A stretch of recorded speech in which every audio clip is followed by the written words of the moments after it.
नमस्कार दोस्तों, आप सभी का स्वागत है हमारे YouTube channel basics of electrical engineering में। तो आज हम बात करने वाले हैं गॉसेस लॉ ऑफ इलेक्ट्रोस्टैटिक्स की। आप पूरा वीडियो देखिएगा, हिंदी इंग्लिश दोनों में समझाऊंगा। और पिछले वीडियो में हमने क्या देखा था कि इलेक्ट्रिक फ्लक्स यानी हिंदी में विद्युत अभिवाह क्या होता है। तो आज हम देखेंगे गॉसेस लॉ ऑफ इलेक्ट्रोस्टैटिक्स, उसी से मिलता जुलता है। फ्लक्स का आपको अच्छा खासा आइडिया होना चाहिए, अगर नहीं है तो लिंक में डिस्क्रिप्शन में दूँगा, आप जाकर उसे देख सकते हैं। आज हम देखते हैं गॉस लॉ को, बढ़िया से समझेंगे, फिर अगले कुछ वीडियोस में हम इसके एप्लीकेशन देखेंगे। तो देखिए गॉस लॉ कहता क्या है, पहले इसको हम समझते हैं। क्या कह रहा है? It states that the net electric flux passing through a closed surface will be 1/ε0 times of net charge enclosed. Hindi में ये थ्योरम हमें ये कह रहा है, ये नियम हमें ये कह रहा है लॉ, कि जो नेट यानी कुल टोटल इलेक्ट्रिक फ्लक्स जो गुजरेगा एक क्लोज सरफेस से, वो 1/ε0 टाइम्स होगा, मतलब 1/ε0 गुणा क्यू नेट होगा। यानी इसको लिखने का जो तरीका है उसको आप ऐसे लिख सकते हैं कि फाई से इलेक्ट्रिक फ्लक्स, क्लोज सरफेस से हम बात करें तो फाई एस लिखते हैं, ये होगा हमारा 1/ε0 इंटू क्यू नेट। और ये क्यू नेट क्या है? ये उस सरफेस के अंदर का, क्लोज सरफेस के अंदर का नेट चार्ज है। और एक और बात थोड़ी सी अभी भी कर लें नई ही, कि जो क्यू नेट है ना, आपको सही में इसको जोड़ कर लिखना है। जैसे फॉर एग्ज़ाम्पल आपको एक +2 कूलम और एक -2 कूलम का चार्ज दिया है क्लोज सरफेस के अंदर, तो आप नेट चार्ज क्या बोलेंगे? उस सरफेस के अंदर कितना है? 0। नेट चार्ज क्या है? 0। तो उसका फ्लक्स भी क्या आ जाएगा? 0। ये मेरे कहने का मतलब है। आपको साइन के साथ इसको जोड़ना या घटाना है, जोड़ना ही है बेसिकली, घटाना नहीं है, तो साइन के साथ जोड़ना है। तो ये थ्योरम क्या कह रहा है कि जो हमारा नेट इलेक्ट्रिक फ्लक्स होगा गुजरने वाला एक क्लोज सरफेस से, यहाँ हम सरफेस 3D लेंगे। एक बात याद रखिएगा, 2D सरफेस यानी कि हमारा रेक्टेंगल, आयत वगैरह ये सब नहीं होगा। हमारा जो सरफेस होगा वो गोला होगा या कोई एक सिलेंडर होगा, हाँ, स्फीयर, सिलेंडर, एक कोन हो सकता है। तो इस तरह की क्लोज सरफेस होगी, यानी बंद सरफेस, कोई घना हो सकता है क्यूबॉइड टाइप का। तो उसके लिए जो इलेक्ट्रिक फ्लक्स होती है वो इतनी होती है, क्यू नेट अपॉन 1/ε0। ये कितना आसान हो गया, आप आराम से देखिए। ये लॉ कितना आसान हो गया कि हमें कोई भी रेगुलर, जैसे मान लीजिए हमें एक सरफेस दे दिया, ये कुछ हमें एक सरफेस दे दिया, इसके अंदर एक हमारे पास क्यू चार्ज है, हमसे पूछ रहा है कि ये कितना फ्लक्स निकल रहा है। हमें मैथमेटिक्स करने की कुछ ज़रूरत ही नहीं है, गॉस ने हमें इतना आसान लॉ बता दिया। क्या कह दिया कि टोटल नेट फ्लक्स जो होगी, नेट इलेक्ट्रिक फ्लक्स, वो हो जाएगी आपकी क्यू, टोटल चार्ज इंक्लोज्ड यहाँ पर कितना है, कैपिटल क्यू अपॉन ε0, बात ख़त्म। और हाँ, एक चीज़ थोड़ा सा ध्यान रखिएगा कि यहाँ पे हम जो मीडियम ले रहे हैं, यानी कि हमारा जो चार्ज के अराउंड मीडियम है, जो माध्यम है, वो हमारा फ्री स्पेस है, यानी कि निर्वात है या वायु है। और अगर कोई माध्यम होता है तो इसको हम कुछ ऐसे लिखते हैं, सॉरी, अगर और कोई हमारा मीडियम होता है तो हम उसको कुछ ऐसे लिखते हैं, Q net is equal to Q upon K times of ε0। ठीक, के हमारा क्या होता है? के हमारा होता है रिलेटिव परमिटिविटी, निरपेक्ष विद्युतशीलता। अगर आपको इसके बारे में अच्छा खासा आइडिया नहीं है तो घबराने की बात नहीं है, आगे आने वाले में वीडियोस में इसके बारे में, कैपेसिटर जब बताऊंगा, बहुत बढ़िया से हम चर्चा इस पर करने वाले हैं। तो उम्मीद करता हूं कि आपको ये गॉस लॉ इतना बेसिक समझ में आया होगा कि गॉस लॉ में कहता क्या है। कोई भी क्लोज सरफेस हो, जैसे मान लीजिए हमारे पास एक स्फीयर दिया हुआ है, ये स्फीयर है और इसके सेंटर पे हमें क्यू चार्ज दिया हुआ है। सपोज़ ये क्यू चार्ज दिया हुआ है, हमसे पूछ रहा है कि इससे गुजरने वाला इलेक्ट्रिक फ्लक्स कितना होगा, ज़रा हमें बताइए तो आप, इलेक्ट्रिक फ्लक्स कितना होगा। थोड़ी सी देखिए, एक और चीज़ मैं बता दूं अभी कि सिमेट्री हमें कंसीडर करनी पड़ती है, यानी कि जो चार्ज हमारा यहाँ पर रखा है ना, वो सेंटर पर होना चाहिए। अगर और कहीं रखेंगे तो थोड़ी सी कहानी हिलेगी। हमारे चूँकि हम जो भी बेसिक देख रहे हैं उसमें इतना कुछ खास कठिन चीज़ें में पूछती नहीं है, लेकिन अगर और कहीं चार्ज हुआ तो कैलकुलेशन इतनी आसान भी नहीं बनेगी। अगर इस केस में हमसे अगर कोई पूछे कि आप बताइए भाई नेट फ्लक्स कितना हो जाएगा, नेट, कुछ नहीं करना है, गॉस लॉ लगाइए, सिमेट्रिक हमें दिख रहा है, सममित दिख रहा है, क्यू अपॉन ε0, हो गया, फ्री स्पेस था हमारा, ये बन गया। उसी तरह जैसे मान लीजिए आपको कोई सिलेंडर दे दे, ये हमें सिलेंडर दे दिया, ये एक हमें सिलेंडर दे दिया, हिंदी में इसको बेलन कहते हैं, सिलेंडर दे दिया। यहाँ सेंटर में से कोई चार्ज मान लीजिए क्यू है, सेंटर में है, लेकिन याद रखिएगा सेंटर में चार्ज क्यू है। हमसे पूछा कि इलेक्ट्रिक फ्लक्स बताइए, तो यहाँ से फाई नेट कितना हो जाएगा, यहाँ भी वही होगा, Q upon epsilon not.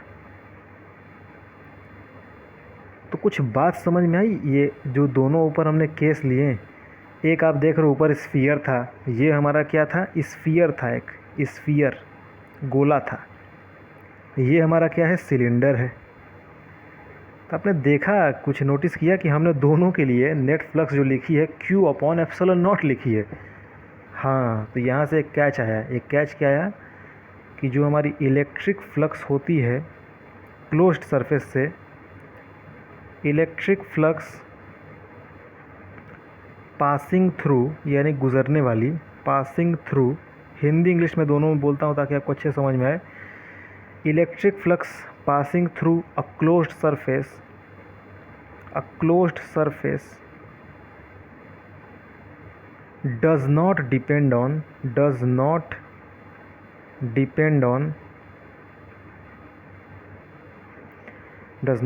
on the geometry of the surface, the shape of the surface, sorry, shape आसान शब्द पड़ेगा, the shape and size also and size of the surface। ये बहुत इंपॉर्टेंट स्टेटमेंट है, इस चीज़ को समझिएगा। बेसिक गॉस लॉ समझना है तो ये समझ में आना चाहिए। हमने ऊपर रूल ही क्या देखा, गॉस लॉ में हमने क्या पढ़ा, हमने पढ़ा कि स्टेट्स दैट, ये कहता है कि जो नेट इलेक्ट्रिक फ्लक्स हमारा गुजरेगा किसी भी क्लोज्ड सरफेस से, ये 3D सरफेस के लिए बात हो रही, याद रखिएगा, सिर्फ और सिर्फ 3D सरफेस पे लगाइएगा, कहीं 2D पे उठा के मत लगा दीजिएगा, रिजल्ट गड़बड़ हो जाएंगे।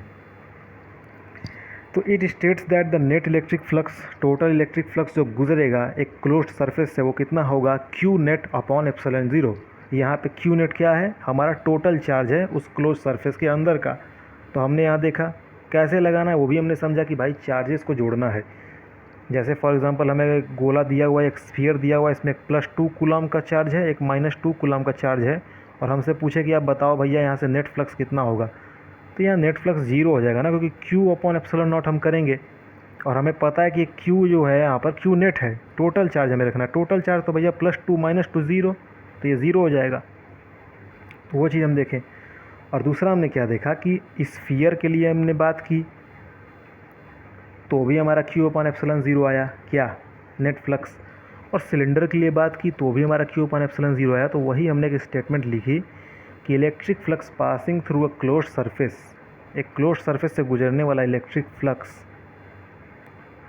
वो डिपेंड ही नहीं करता है कि आपका किस शेप और साइज़ का सरफेस है। और जो ये सरफेस होती है इसका एक बहुत स्पेशल नाम बनाया गया है। इस सरफेस को हम नाम देते हैं Gaussian surface, Gaussian surface, Gaussian surface यानी गॉस का पृष्ठ, गॉसीय पृष्ठ कहते हैं, गॉसियन सरफेस, ठीक, गॉसियन सरफेस हम कहते हैं। अच्छा, एक और बात इसमें थोड़ी सी करनी जो ज़रूरी है, जो बेसिक, हम चूँकि हम बेसिक ही पढ़ रहे हैं। अच्छा, ये आपने दो शेप देखी, थोड़ा सा और बात कर लेते हैं। जैसे फॉर एग्जांपल आप एक क्यूबॉइड लेके आ गए, एक घनाभ या एक घन लेकर आ गए, ठीक, सपोज़ यहाँ पे एक घनाभ लेकर आ गए, ये आप क्यूब लेकर आ गए, और इसमें भी आपने जो चार्ज रखा है एकदम इसके सेंटर पे रखा है, ये किसी फेस पर नहीं, ये हवा में है, स्पेस में है चार्ज, सपोज़ करिएगा ये सेंटर में रखा आपने। अगर मैं पूछूँ यहाँ भी इलेक्ट्रिक फ्लक्स कितना होगा, सपोज़ ये क्यू चार्ज है, तो यहाँ भी आप इलेक्ट्रिक फ्लक्स जानते हैं क्या लिखेंगे, net electric flux Q upon epsilon zero. क्योंकि भैया अगर आपको सिमेट्री दिख गई और क्लोज सरफेस दिख गया तो नेट फ्लक्स हमारा इतना ही बनने वाला है, हमें कुछ सोचना ही नहीं, यही तो गॉस लॉ है। सिमेट्री लेकिन होनी चाहिए, ठीक, सिमेट्री होनी चाहिए। अच्छा, थोड़ा सा मैं आपको इसमें एक अजीब चीज़ दिखाता हूँ, उसको समझिएगा। अजीब चीज़ क्या, जैसे फॉर एग्ज़ाम्पल ये एक H.C. वर्मा बुक में ऐसा केस दिया है। फॉर एग्ज़ाम्पल हमें ये ऐसे कुछ एक शीट दी है जिसकी जो लेंथ है वो a है, विड्थ भी a है, ठीक, और इससे ये a/2 दूरी पर a/2 पर एक हमारा चार्ज रखा है q और हमसे पूछ रहा है कि आप हमें बताइए कि ये जो सरफेस है ग्रीन कलर वाली, ये ग्रीन सरफेस से कितना इलेक्ट्रिक फ्लक्स पास हो रहा है। यहाँ आप मत लिख लीजिएगा Q/ε0। तो हम करेंगे क्या, देखिए हम दिमाग लगाएंगे। क्या दिमाग लगाएंगे कि इसको हम पूरा एक घनाभ बनाते हैं, एक घनाभ बनाते हैं कुछ, सॉरी कैसे घनाभ बनाएंगे देखिएगा, फिर से मैं कर देता हूँ केस। ये हमें कुछ ऐसे दिया था, हम इससे एक घनाभ कंप्लीट करेंगे।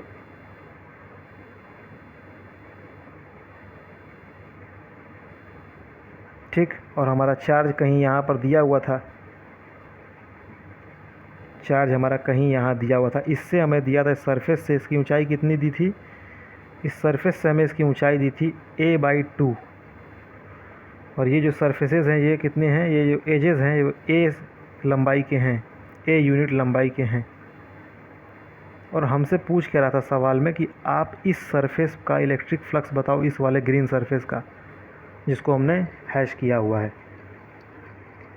अगर ये पूरा घनाभ हमें दिया होता, अगर पूरा ये पहले से मौजूद होता तो हम क्या लिखते हैं, नेट फ्लक्स हमारा यहाँ पर, तब हम नेट फ्लक्स लिखते हैं Q/ε0।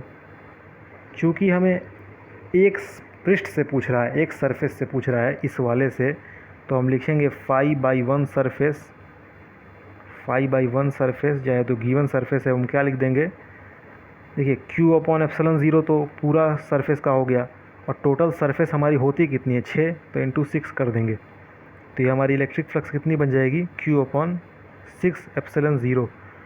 मेरे कुल मिलाकर कहने का मतलब अगर नहीं समझ में आया तो ऐसे समझिएगा, इससे आपको आसानी से समझ में आ जाएगा।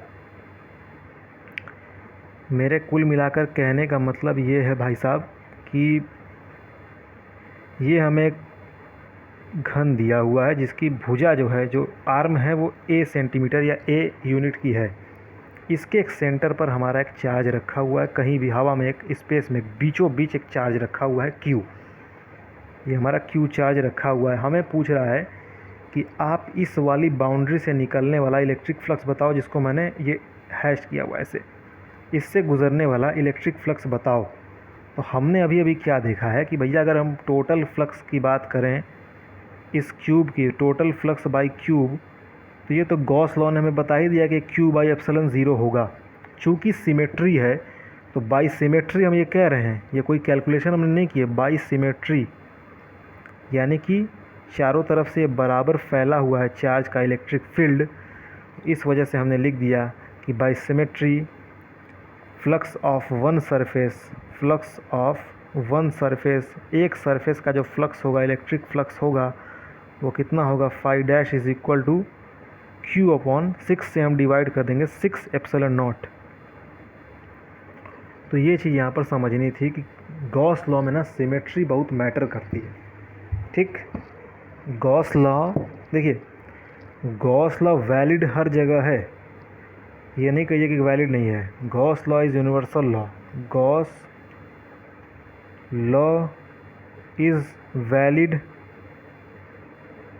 In all cases, in all conditions. ये हर कंडीशन में वैलिड है, बट प्रॉब्लम ये है, but not useful, but not useful in every condition, every condition. ये बात कुछ ऐसे है जैसे हमारे पास एक छाता है, तो छाता क्या करेगा, अम्ब्रेला बारिश से हमें बचाएगा। अब भाई तूफ़ान ही बहुत तेज़ चलने लगे तो उसमें थोड़ी बचा पाएगा, खोल के उसको भी हम चल सकते हैं लेकिन बचाएगा नहीं हमें। तो वही कह रहा है कि गॉस लॉ इज़ वैलिड। ये लाइन आपको H.C. वर्मा सर की बुक में मिलेगी और डेविड एंड ग्रिफिथ की बुक में मिलेगी, बहुत अच्छी बुक है। और भी कुछ बुक हैं उसमें आपको ये लाइन, NCERT में भी थोड़ा सा इसके बारे में जिक्र किया हुआ है कि Gauss law is valid in all conditions but not useful in every condition. Her condition में ये यूज़फुल नहीं हो पाएगा। जैसे फॉर एग्जांपल मैं आपको दिखाता हूँ, आपको कुछ बहुत अजीबोगरीब सरफेस दे दी है, ये ऐसे कुछ, और यहाँ पे एक चार्ज रखा है, सिमेट्री भी नहीं है, क्यों दे दिया। अब कहा कि आप इसका सरफेस इसका टोटल फ्लक्स आप निकालिए, अब नहीं निकाल पाएंगे। इसकी जो मैथमेटिक्स होगी वो बहुत ख़तरनाक हो जाएगी, जो कि निकालना इतना संभव नहीं है। ठीक, बात समझ में आ रही है? बात हमें ये समझनी है कि यूज गॉस लॉ का प्रयोग करें, use Gauss law in symmetric configurations, in symmetrical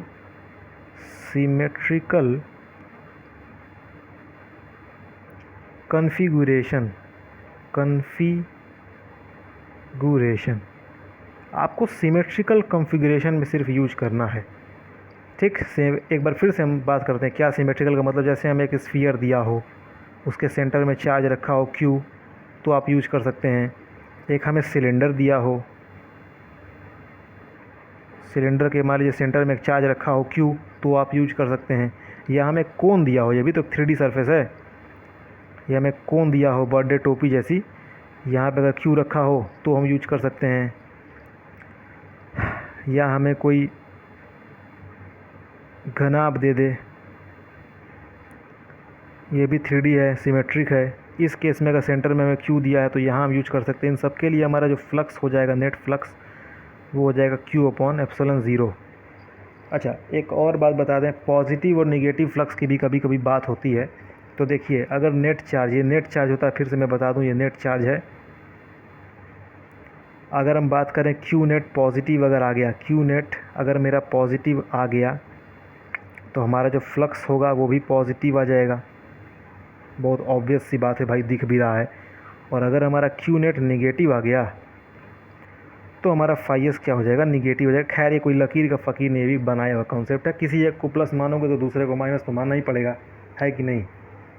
आप इसको प्लस मान लो, आपकी मर्ज़ी, कह दो नहीं कि मैं इसी को प्लस बोलूँगा तो दूसरे वाले को माइनस मान लेना, ये बस मानने की बात है। तो गॉस लॉ आपको कहाँ पर लगाना है, जहाँ पर सिमेट्रिकल हो। ठीक है, कि Gauss law is valid in all conditions. ये मत दिमाग में बांध के चलिए गॉस लॉ कहीं लगता नहीं, हर जगह लगेगा, लेकिन आसानी नहीं होगी हर जगह लगाने में। अच्छा, छोटा सा हम एक प्रूफ देखते हैं, लेकिन इसका कोई प्रूफ ऐसा कुछ खास है नहीं। अच्छा, प्रूफ का क्या मतलब है? प्रूफ कुछ नहीं है, ये बस बेवकूफ़ बनाने वाली बात है। लॉ का कोई प्रूफ थोड़ी है, वो तो एक मतलब इसको आप प्रूफ नहीं कर सकते, ये एक्सपेरिमेंट करके बनाया हुआ लॉ है। एक्सपेरिमेंट वाली चीज़ को आप प्रूफ नहीं कर सकते। जैसे देखिए क्या कहने का मतलब है, फॉर एग्ज़ाम्पल हमारे पास एक पॉइंट चार्ज है, ये Q। ठीक, हमें इससे गुज़रने वाला इलेक्ट्रिक फ्लक्स निकालना है। अब यहीं से हम गॉस लॉ को यूज करने की शुरुआत करें। ध्यान से देखिएगा, गॉस लॉ हम जब भी लगाते हैं तो एक अपने मन से एक इमेजिनरी गॉसियन सरफेस चुनते हैं। ठीक है, गॉसियन सरफेस। और गॉसियन सरफेस हम स्वयं से चुन नहीं सकते, जो हमें बुक्स में दी हुई हैं, जो हमारे टीचर्स वगैरह बताते हैं, हमें वही मानकर चलना पड़ेगा। हर तरह की सरफेस लेंगे तो लगाना आसान नहीं होगा, जैसे अभी मैं दिखाता हूँ। तो इस केस के लिए पॉइंट चार्ज के लिए जो हम जनरली यूज करते हैं गॉसियन सरफेस, वो एक स्फीयर होता है, 3D स्फीयर। ये सर्किल नहीं है, ये स्फीयर है। ठीक, अब इस सर्किल जैसा दिख रहा है क्योंकि हमारा जो सामने स्क्रीन है वो 2D है, इस पर हम गोला 3D चीज़ चाह कर भी नहीं बना सकते, चाहे कितना भी हम परेशान हो जाए। तो इसके सेंटर में एक चार्ज हमारा पॉजिटिव Q रखा है, सपोज़ करिएगा। हमें इससे इलेक्ट्रिक फ्लक्स निकालना है, तो इससे इलेक्ट्रिक फील्ड लाइंस कुछ ऐसे ऐसे निकलेंगी। हम सबको पता है कुछ बाहर की ओर आउटवर्ड निकलती हैं, रेडियली आउटवर्ड। ठीक, हमें इलेक्ट्रिक फ्लक्स निकालना है, सरफेस से निकालना है। और एक और बात बता दूं, इलेक्ट्रिक फ्लक्स का हमने पिछले लेक्चर में फॉर्मूला क्या देखा था, फाई ई बराबर E.A देखा था, ये देखा था। इसको हम एक और तरीके से लिखते हैं, याद रखिएगा, इसको हम कुछ ऐसे लिखते हैं, इंटीग्रल, सरफेस इंटीग्रल। ये इंटीग्रल जो हमने बनाया है, थोड़ा साइन को समझिएगा, उम्मीद है कि आप समझते होंगे, नहीं समझ रहे तो समझिएगा। इसको हम कहते हैं सरफेस इंटीग्रल, यानी पृष्ठ समाकलन। और इसको लिखते हैं हम ऐसे, E.dA।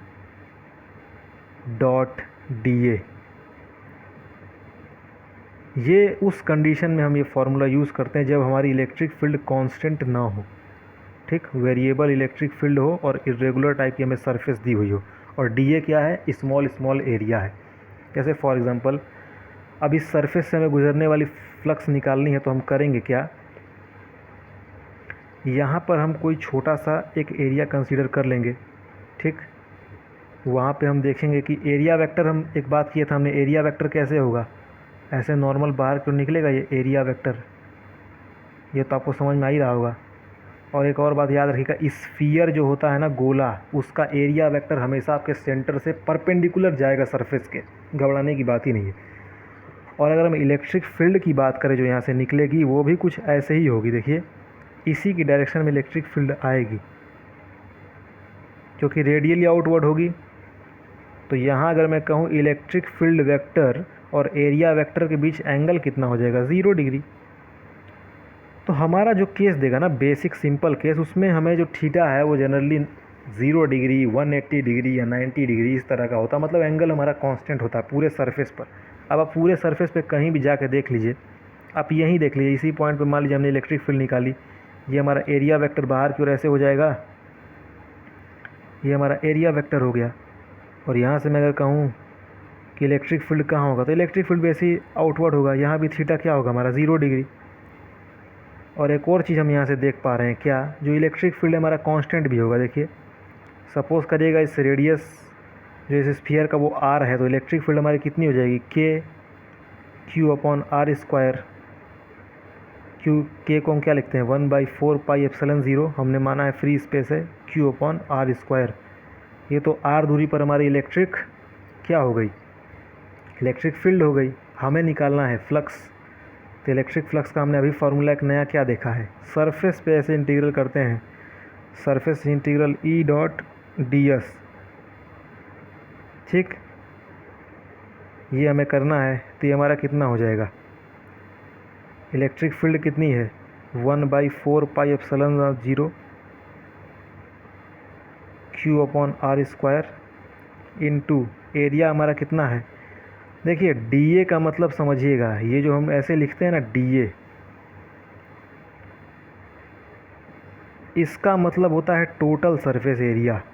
इंटीग्रल का मतलब होता है जोड़ना, टोटल सरफेस एरिया, ठीक। टोटल सरफेस एरिया, हमें ये स्फीयर दिया हुआ था, हमने सारे छोटे छोटे D A D A D A D A D A D A सबको जोड़ा, यानी यूँ कह लें हमने समेशन ऑफ डी ए कर दिया, तो हमें टोटल एरिया मिल जाएगा।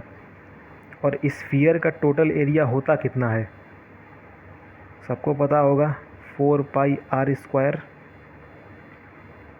यही होता है। ये हमारा फाई ई इलेक्ट्रिक फ्लक्स बराबर है होता है, phi E is equal to, यहाँ से क्या हो जाएगा, देखिए 1/4 pi epsilon naught, common, Q भी कॉमन, अपॉन आर स्क्वायर भी कॉमन, क्योंकि कांस्टेंट है, ठीक। और कुछ अंदर बचा, अंदर कुछ नहीं बचा, सब कांस्टेंट हो गया, Q by R square into, अंदर कुछ बचा ही नहीं, तो डायरेक्ट लिखिए ना 4 पाई आर स्क्वायर, इसको ही बाहर लीजिए, इंटीग्रल बचा 1 का, अंदर क्या बचा 1,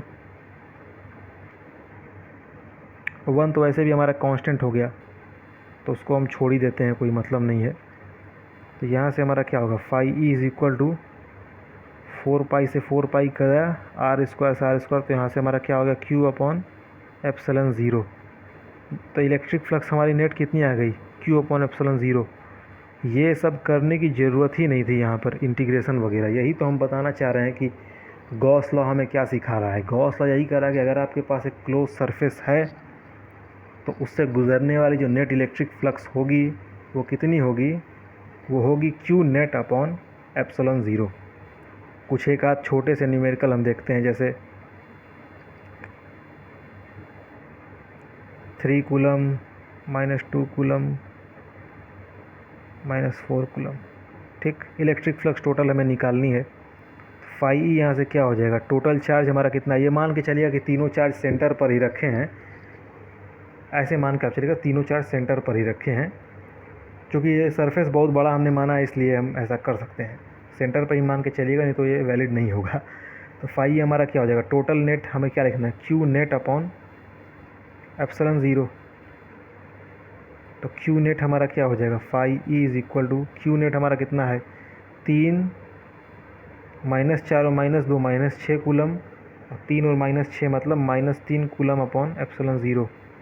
तो ये हमारा हो गया इलेक्ट्रिक फ्लक्स।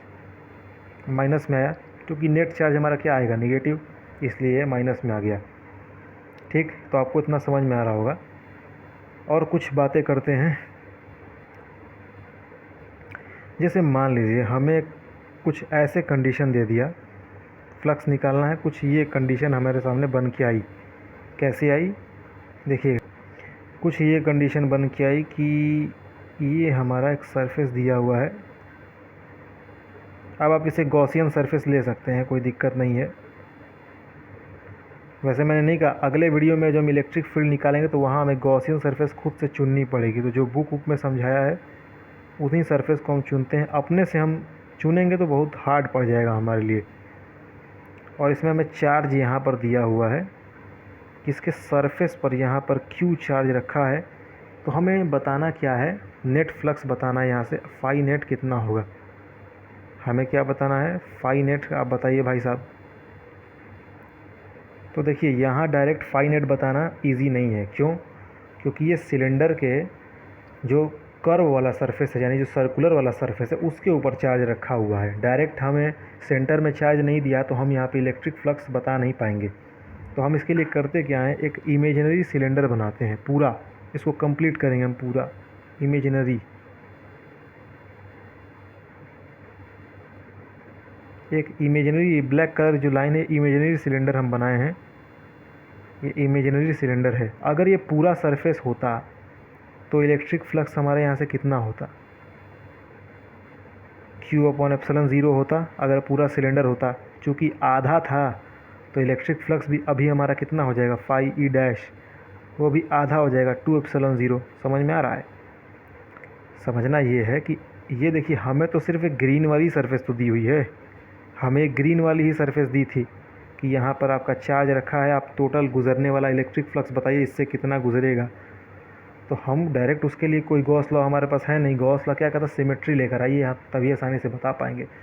तो हमने सिमेट्री के लिए पूरा सिलेंडर को कंप्लीट कर दिया। तो उस कंडीशन में जो हमने देखा तो हमें निकला क्या, टोटल इलेक्ट्रिक फ्लक्स कितना निकल जाएगा अगर ये पूरा होता तो, Q upon epsilon 0 Gauss law से। ये कहाँ से लिख रहे हैं आप, चाहे तो मेंशन कर सकते हैं कि हमने गॉसेस लॉ से लिखा है, गॉस लॉ से, हवा में नहीं आया है, गॉस लॉ से। अब चूँकि हमने पूरा सरफेस किया था, हमें निकालना था आधे के लिए, तो आधे के लिए क्या हो जाएगा, Q अपॉन 2 एप्सिलॉन 0। उसी तरह जैसे मान लीजिए आपको यहाँ दिया है एक सवाल,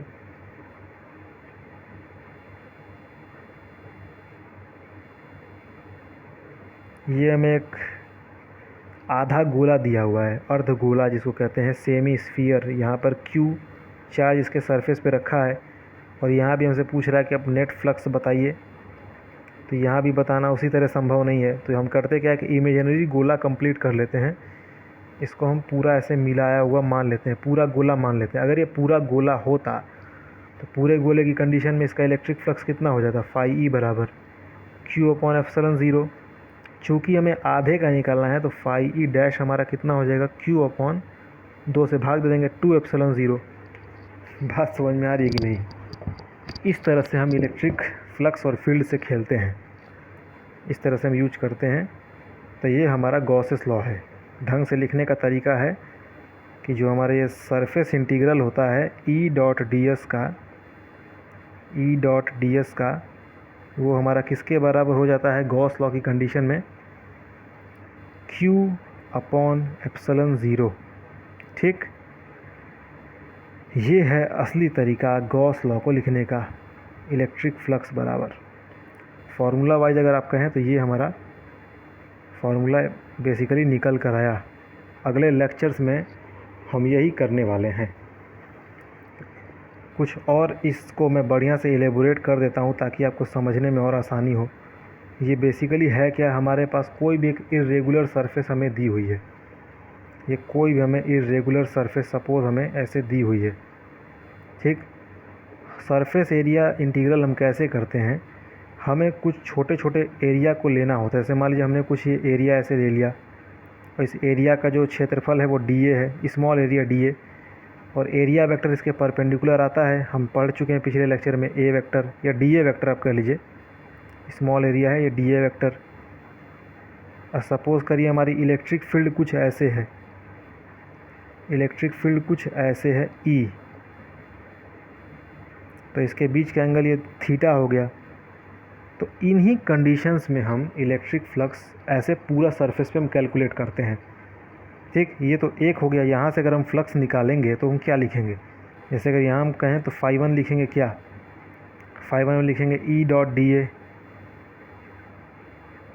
या हो सके इसको मान लीजिए A1 एरिया है तो ये DA1 हो जाएगा। यहाँ सपोज़ करिए हम कोई एरिया ले लेंगे जैसे A2 एरिया, तो वेक्टर DA2 हो जाएगा एरिया वेक्टर। यहाँ सपोज़ करिए इलेक्ट्रिक फील्ड कुछ ऐसे आ गई, तो इसके लिए हम क्या जोड़ेंगे, इसमें सबको जोड़ना रहता है इसमें ई डॉट DA2 वेक्टर। तो ऐसे करके हम मतलब पूरे सरफेस पे इंटीग्रल करते हैं। ठीक, तो ये इस लॉ के कहने का मतलब है एक लाइन में गॉस लॉ का। तो लेक्चर को हम यहीं पे समाप्त करते हैं। अगले लेक्चर्स में हम कुछ कॉन्फ़िगरेशन के द्वारा इलेक्ट्रिक फील्ड देखेंगे।